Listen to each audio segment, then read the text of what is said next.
Le contexte économique du secteur bancaire actuel aux États-Unis et en Europe s'assombrit de plus en plus.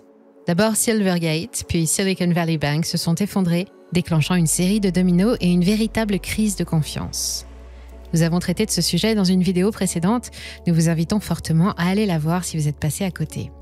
Cela vous permettra de mieux comprendre où nous en sommes actuellement. Le rythme rapide des actualités ne doit pas nous empêcher de bien contextualiser. Par cette vidéo, nous continuons notre format actu, brut de décoffrage, afin de vous maintenir informés dans ces moments de troubles économiques. Vous êtes au bon endroit sur la chaîne Money Radar Crypto, car nous avons à cœur de vous fournir l'information nécessaire afin de naviguer au mieux dans ce contexte compliqué. En effet, c'est désormais tout le secteur bancaire américain et européen qui tend à vaciller. Cela pourrait se stabiliser grâce à l'intervention des autorités. Nous allons voir cela ensemble et je vous invite à vous abonner pour ne pas manquer nos prochaines actus et analyses.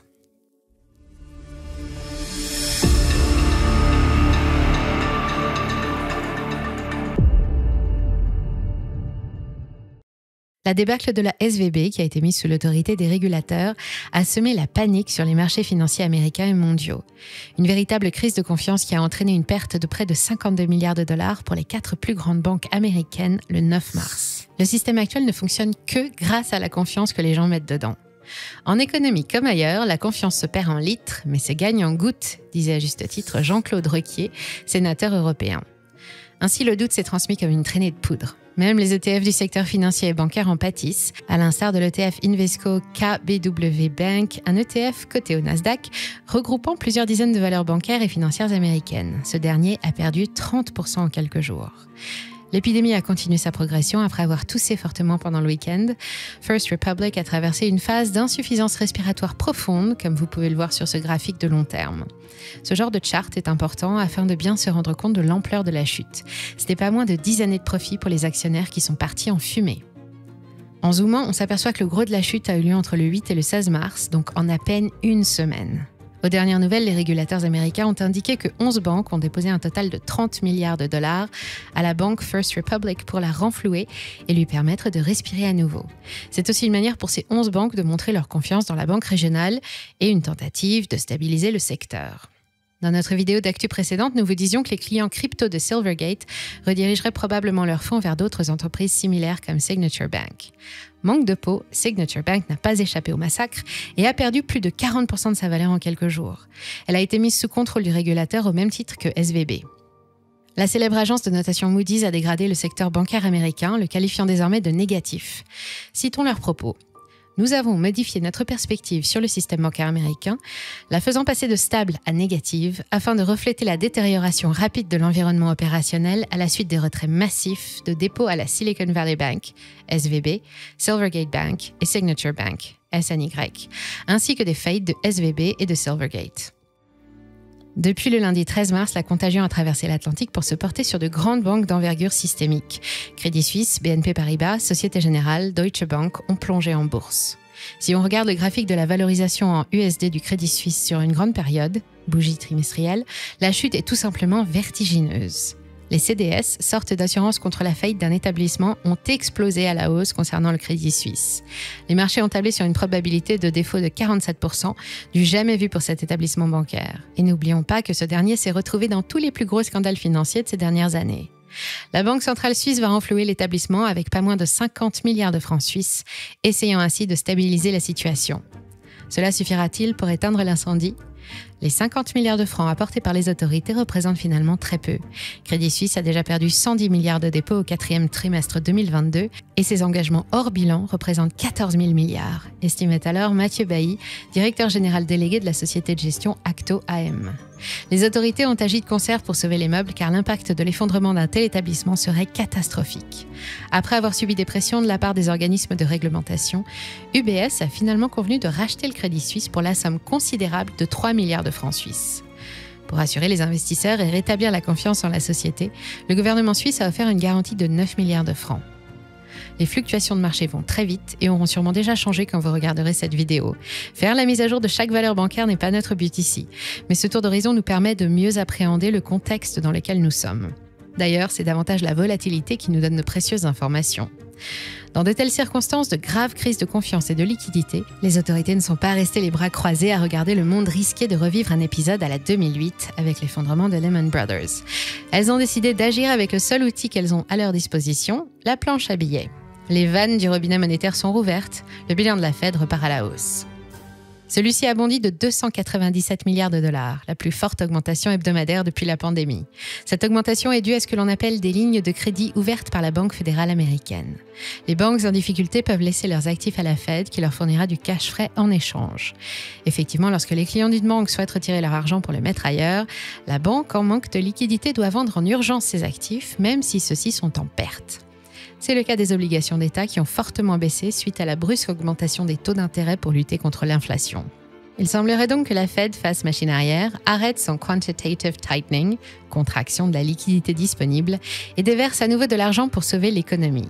La Banque centrale américaine a d'ailleurs annoncé ce matin qu'elle garantirait les dépôts des clients de SVB et Signature Bank en leur accordant des prêts d'urgence à hauteur de 25 milliards de dollars. Cela devrait sauver in extremis ces deux établissements et leurs déposants. Nuançons ce propos dans le sens que ces lignes de crédit accordées par la Fed aux établissements bancaires rencontrant des difficultés se font à taux de 4,75%. L'argent est déversé mais n'est pas gratuit pour autant, comme à la période Covid. Seules les banques ayant de forts déséquilibres devraient y recourir. Ainsi, certains estiment qu'il ne s'agit pas de quantitative easing. Mais tout de même, lorsqu'on voit le bilan de la Fed augmenter de 300 milliards en une semaine, c'est difficile de ne pas parler de planche à billets. Selon JP Morgan, qui, pour rappel, gère plus de 3 000 milliards d'actifs, la Fed pourrait injecter pas moins de 2 000 milliards de dollars pour parvenir à enrayer la crise de liquidité que connaît le système bancaire actuel. Ces milliards de milliards ne sont pas encore imprimés et la semaine prochaine, la Fed décidera si elle continue son augmentation des taux d'intérêt dans un tel contexte ou si elle le ralentit. Une décision à surveiller de près et le marché prévoit une hausse maximum de 25 points pour la prochaine réunion. En attendant ce jeudi 16 mars, la BCE a quant à elle poursuivi ses hausses avec 50 points de base supplémentaires comme prévu, malgré l'actuelle crise bancaire.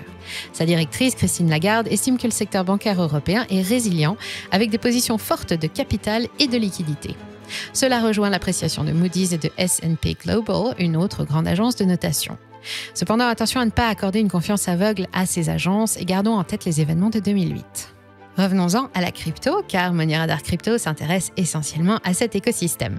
Le marché crypto est désormais imbriqué dans toute la finance mondiale et les événements de crise comme celui que nous vivons affectent bien évidemment ce dernier. La finance traditionnelle et le monde financier cryptographique ont des liens étroits que nous ne pouvons ignorer. Pour faire un point sur l'USDC qui avait perdu son PEG, les choses semblent revenues à la normale. Merci la Fed. En effet, le début de la semaine du 13 mars a vu l'USDC, stablecoin de Circle, retrouver sa parité avec le dollar. Cela a même permis à certains de faire de beaux bénéfices, ayant pris le risque d'acheter de l'USDC en solde en plein dépeg. Vitalik Buterin, fondateur d'Ethereum, est l'un des heureux élus. Il a acheté le bottom en échangeant 500 Ethereum contre des USDC et des DAI, un autre stablecoin pris dans la tourmente et revenu à la normale. Du côté des stablecoins, la tempête semble donc passer. Quant à la reine mère des cryptos, le Bitcoin, nous avons eu une envolée du prix toute cette semaine. Cela a ravi certains maximalistes et aficionados du Bitcoin qui ont vu dans cette remontada de 19 600 $ à 26 600 $ l'accomplissement du fameux narratif de valeur refuge. En pleine crise de confiance dans le secteur bancaire, Bitcoin est l'arche de Noé sur laquelle on peut se réfugier en toute confiance. Attendons tout de même plus de développement. Actuellement, le Bitcoin consolide autour des 25 000 $, un niveau qui a fait résistance de nombreuses fois. Le casser de manière franche à la hausse irait dans le sens de ce narratif que nous venons d'évoquer. Affaire à suivre donc. Depuis leur apparition, le Bitcoin et les autres crypto-monnaies n'avaient connu que le quantitative easing. Elles évoluaient donc dans un monde où les liquidités étaient largement abondantes. Le bull run de 2020-2021, qui a emmené la capitalisation totale des cryptos à plus de 3 000 milliards de dollars, a été largement porté par l'impression et le desserrement monétaire suite à la crise Covid. L'annonce du resserrement monétaire en 2022 a marqué la fin de la partie et l'éclatement de la bulle spéculative. Pour la première fois de leur histoire, Bitcoin et les autres cryptos ont donc connu une conjoncture financière complètement différente, une période de contraction monétaire. La création de Satoshi Nakamoto n'est pas morte pour autant. Son point bas extrême se situe toujours aux environs des 15 000 $, ce qui correspond à peu près à son plus haut historique de 2018. Il a donc résisté à un environnement de risque systémique qui aurait très bien pu emmener son prix beaucoup plus bas. Nous n'avons pas de boule de cristal et nous ne donnons aucun conseil en investissement. Peut-être que Bitcoin poursuivra sa chute, l'emmenant vers les 10 000 $ et même plus bas encore. Restons simplement factuels et pour le moment, un point bas semble trouver avec ce niveau des 15 000 $ et la nouvelle dynamique de prix actuelle. Dans notre contexte de crise bancaire et d'incertitude, les autorités sont clairement venues à la rescousse. Il faut maintenir la confiance des épargnants à tout prix. Les discours des banquiers centraux comme Christine Lagarde ou encore Jérôme Powell ont rappelé qu'ils ont tous les outils nécessaires pour gérer au mieux une insuffisance de fonds disponibles. Tout sera mis en œuvre pour éviter une crise de liquidité. Ce sont les mots de la Fed. Comprenez par là planche à billets et injection de monnaie. Si jamais la crise venait à empirer et, comme le demande JP Morgan, la Fed se mettait à imprimer à grands coups de milliers de milliards, il est raisonnable de penser que cela relancerait probablement un puissant bull run, notamment sur le Bitcoin, mais aussi pour les autres crypto-monnaies. Cela le ramènerait par exemple vers ses anciens sommets historiques et peut-être même au-delà. To the moon, comme disent les crypto bros. On peut noter que le nombre d'adresses Bitcoin avec un solde non nul a augmenté de plus d'1 million pour faire un nouvel ATH en un mois. Cela suggère que Bitcoin est de plus en plus utilisé comme une forme de valeur stockée ou de moyen de paiement. Connaissez-vous Balaji Srinivasan ? Il est une figure importante du mouvement cypherpunk, qui prône l'utilisation de la cryptographie pour protéger la vie privée et la sécurité sur Internet. Il a également exprimé des opinions controversées sur divers sujets, notamment la vaccination, la réglementation gouvernementale et la réponse de l'Inde à la pandémie de Covid-19. Il a cofondé plusieurs startups liées à la blockchain et a été directeur technique de Coinbase, une entreprise d'échange de crypto-monnaies très populaire. Récemment, dans un tweet, il a annoncé avoir pris le pari que dans 90 jours, Bitcoin vaudrait $1 million. Il a posé $1 million sur la table. Pure folie spéculative ? Le pari est certes très osé, mais il s'explique et rationalise sa prise de position. Du fait du contexte que nous avons vu, et qui pourrait n'être que la partie immergée de l'iceberg, Balaji table sur une hyper-bitcoinisation rapide. Ce terme signifie une adoption massive du Bitcoin par les particuliers, les entreprises, les hedge funds et même les États. Imaginez un gouvernement d'un État souverain comme l'Estonie ou l'Arabie Saoudite suggérer à sa banque centrale de mettre des bitcoins dans leurs réserves. C'est ça, l'hyper-bitcoinisation. Pour Balaji, cela peut arriver très vite car la Fed a menti sur la quantité d'argent dans les banques et les différents acteurs économiques s'en rendront compte de plus en plus vite. Restons tout de même les pieds sur terre pour observer et comprendre mieux l'évolution du contexte économique car nos monnaies numériques préférées évoluent dépendamment de ce contexte et ne sont pas isolées sur une autre planète. D'autres scénarios sont possibles. Une relance de l'impression monétaire conduirait à soutenir in fine l'inflation et l'objectif des banques centrales est de la ramener à 2%. L'augmentation des taux d'intérêt reste sur la table des décideurs. Le scénario d'une grave récession a de bonnes chances de se produire si les taux continuent leur hausse et restent à des sommets pendant de longs mois. La question du pivot de la Fed est cruciale. La pression sur le secteur bancaire continuera de se faire sentir. D'autres secteurs en pâtiraient également. On se retrouverait alors dans un environnement de stagflation, ce qui signifie une croissance nulle, voire négative, avec une inflation supérieure à l'objectif fixé par les banques centrales.